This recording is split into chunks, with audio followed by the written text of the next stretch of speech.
श्री स्वामी समर्थ. तुम्हा सर्वांचं आपल्या चॅनलमध्ये मनापासून स्वागत आहे. तर आता लवकरच 29 तारखेला आपली गुरुपौर्णिमा आहे आणि गुरुपौर्णिमेच्या आपल्या सगळ्या सेवेकऱ्यांना सज्ज व्हायचं आहे, कारण की आपल्याला महाराजांना गुरुदक्षिणा द्यायची आहे आणि ती गुरुदक्षिणा आपण कशा स्वरूपात देणार. आता महाराजांना काय आपल्याकडून एवढी अपेक्षा नाहीये किंवा महाराजांना कोणत्याच गोष्टीची काही कमी वगैरे नाहीये, पण आपल्याला आपण एक स्वामी भक्त आहोत, आपण सेवेकरी आहोत, ह्या भावनेने आपल्याला गुरुदक्षिणा द्यायची आहे.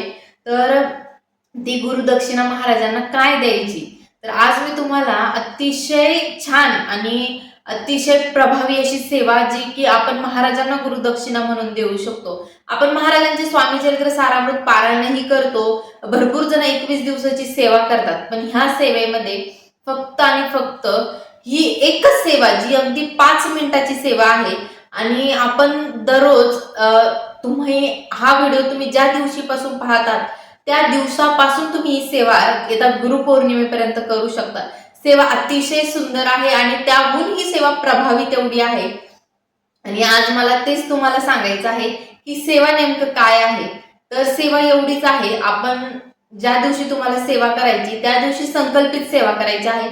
संकल्प घ्यायचा की महाराज, तुम्हाला सगळ्यांना माहिती आहे की संकल्प कसा घ्यायचा. हातावरती पाणी घ्यायचं, अक्षदा हळदी कुंकू घ्यायचं आणि महाराजांना तुमची इच्छा सांगायची, जी कोणती तुम्ही सेवा करणार आहात, जी आपल्याला ह्या गुरुपौर्णिमेनिमित्त सेवा करायची. फक्त एवढंच बोला महाराजांना की मी तुमचा सेवेकरी आहे आणि मला तुम्हाला ही माझ्याकडून गुरुदक्षिणा द्यायची आहे, म्हणून मी ही सेवा करत आहे, एवढंच महाराजांना बोला.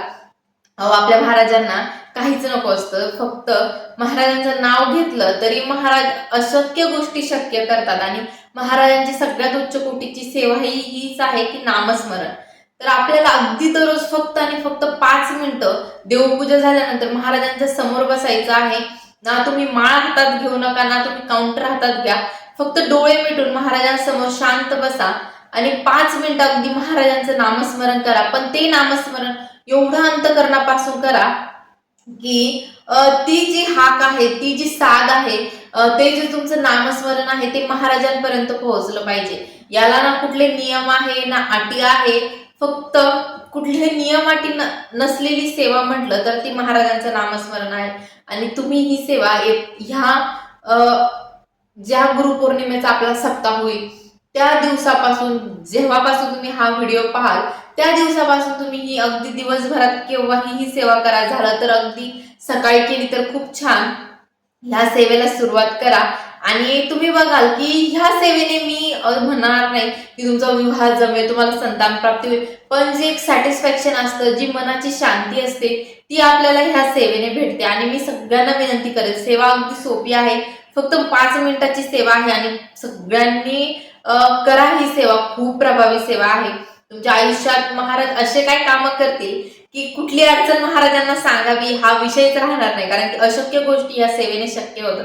तर येत्या गुरुपौर्णिमेला महाराजांना गुरुदक्षिणा म्हणून ही सेवा त्यांच्या चरणी नक्की रुजू करा आणि सेवेला सुरुवात करा. व्हिडिओ आवडला असेल तर नक्की लाईक शेअर सबस्क्राईब करा. श्री स्वामी.